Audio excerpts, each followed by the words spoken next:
A very hot day in Melbourne, heading for a top of 38 degrees, 40 in Adelaide, and a total firebound right across South Australia. Good morning to you, Vanessa. Good morning, Michael. It just gets better. What an amazing sunrise. There's plenty of surfers down here this morning. This morning, fog about parts of the south made it very hard to see. Visibility was as low as 100 metres at Mount Hotham Airport and 150 at Ballarat. It's been a pretty warm start to autumn, hasn't it? It has, very, very warm. Remember last week we had out the winter woolies. This week it's back to board shorts and t-shirts. But places like Alice Springs set to have their warmest April spell on record. Wow. Records go back before 70 years. And it's pretty chaotic too. Along the Danube River in Serbia and Belgrade, we've got ice as thick as 30 centimetres that's breaking up. It broke up so quickly it damaged hundreds of boats, pontoons and even flooded restaurants. Well, Michael's showing off many of his talents this morning. He was out there with his camera, taking some photos. And this is what he came up with, a rainbow over the MCG, and what a spectacular photo it is too. Look at that.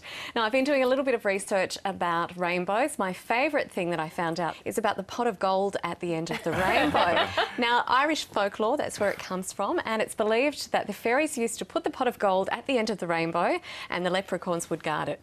Right. Would you trust the leprechauns to guard your pot of gold, though? No, no. Well, there's lots of storm cells around the country at the moment, and we're seeing some great photos as well. Tim Arkley-Smith tweeted this cool cloud in. Today will be day 6 of weather over 40 degrees. A cooler change is on the way, expecting 37 tomorrow. And that hot weather also moving into Queensland. Now we're expecting a temperature around 40 degrees for Mount Isa. So some very hot days ahead as well. Time for the weather with Vanessa O'Hanlon.